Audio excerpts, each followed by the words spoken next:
We're in week 6. Last week we spoke about the demise of the deli counter and how it was a bit like a turkey at Christmas. Remember that?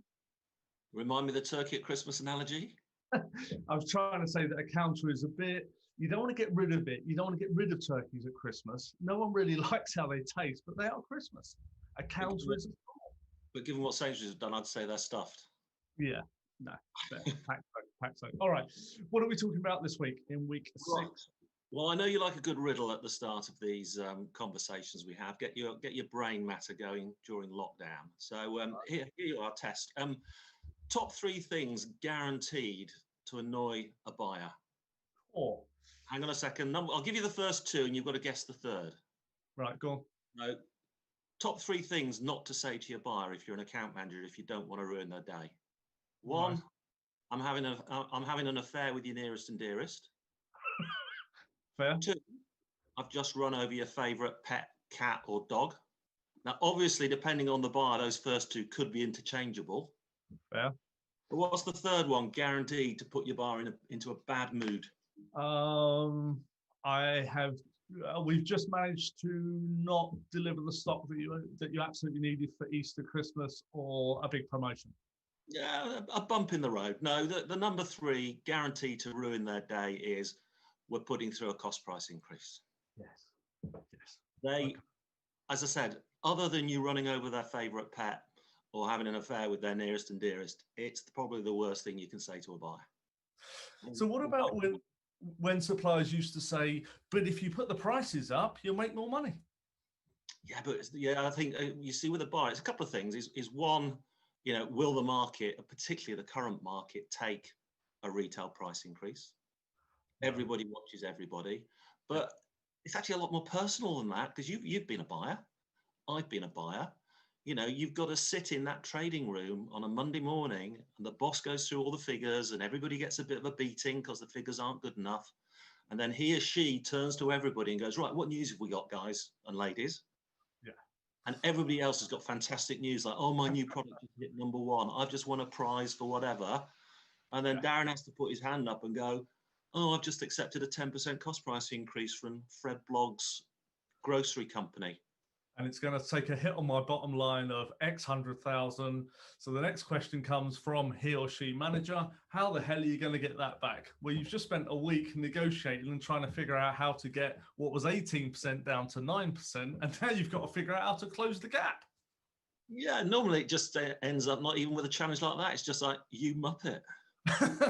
Or worse, yes. Yeah, and it's the rest of your week ruined. So anyway, so to come to the point, cost price increases, I think, are obviously inevitable, particularly after this year where so many suppliers have had to spend inordinate amounts of money during lockdown to either be COVID safe or to get extra deliveries out there, et cetera, et cetera. So costs have been rising.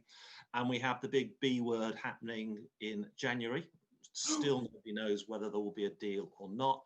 Right. Almost inevitably, anybody importing either raw materials or product into the country will face higher costs.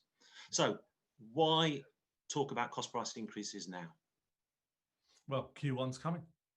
Exactly. If you want to get a Q1 price increase through with your retailers, now is the time to start thinking about it.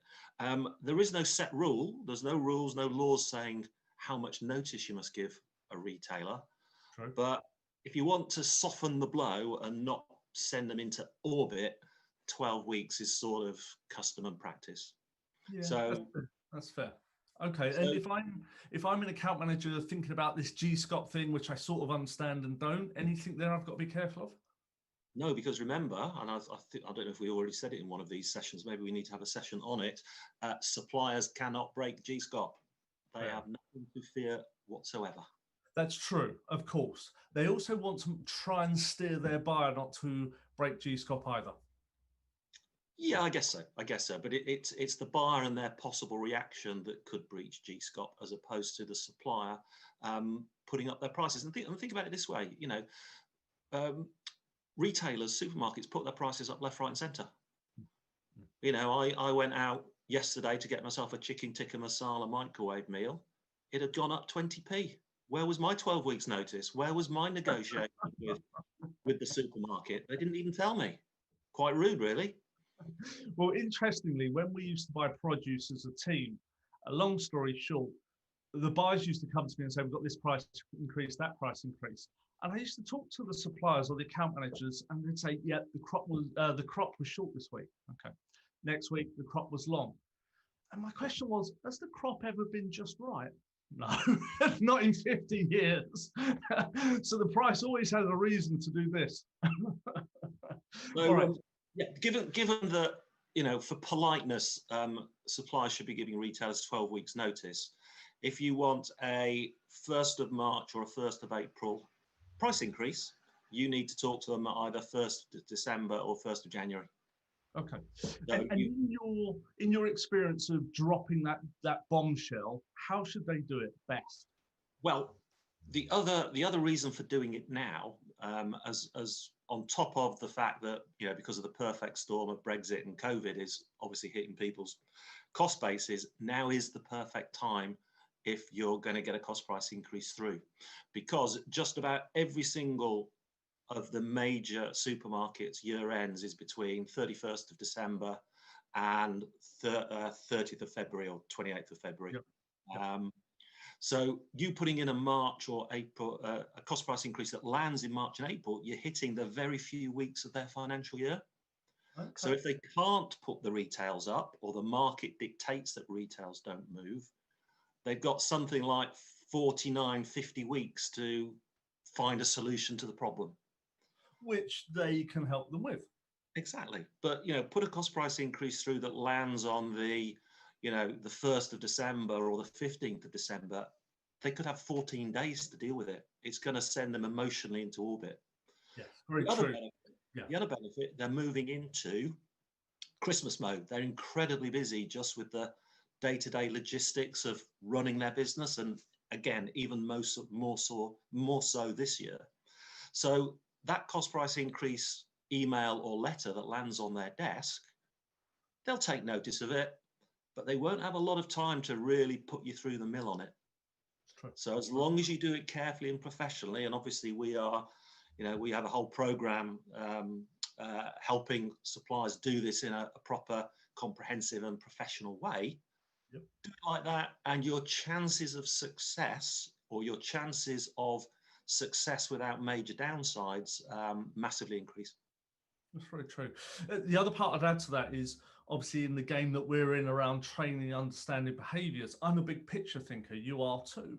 Other people like the facts. It's knowing who your buyer is, meaning if they're a blue in Herman terms, which is a psychometric test, they're going to want the detail, the numbers. You and I are big picture thinkers, so we want to see, okay, how are we going to close the £250,000 gap you've just given me? Understanding your buyer and communicating their way, very important. Yeah, I agree. And there is, there's almost a manual. It's almost like a car manual. There is a manual for putting a cost price increase through to the supermarkets. They, in my experience, your experience, 40 odd years between us, they react in a very, very predictable way. Yes. As I said, cost price increase, third worst thing you can say to them, guaranteed to ruin their day, guaranteed to get an outright no rejection. Yes. Then actually they go through a very specific set of phases to actually then having to enact the cost price increase. And it's the way you behave, respond and communicate to them during that critical, 8 to 11 weeks, 6 days until the price increase happens, as to whether you'll be successful or whether you end up with a nightmare scenario, 7 o'clock on a Friday night. Are you shipping the trucks because I'm not paying a cost price increase? And you have the mother of all standoffs, which is the last thing you want at 7 o'clock on a Friday night, assuming the pubs are open. All right, Andrew, thank you. So we're talking about cost price increase, or CPI. Q1's coming up. We've got to get those in early if we're going to give the buyer as much notice as possible, understand the type of buyer that you've got. The worst thing I ever had was a spreadsheet that was about 6,000 rows by 9,000 columns. I'm not a detailed thinker. And there I am thinking, there's no way I'm ever going to understand this thing. But that's what they wanted. Not clever. Until next week. Anything else on CPI? No, I guess if you're planning to do it and you need to move quickly, it's the 19th of November. Give us a shout, drop us an email. We're here to help, as the saying goes. Andrew, enjoy lockdown. I'll talk to you next week. Bye-bye.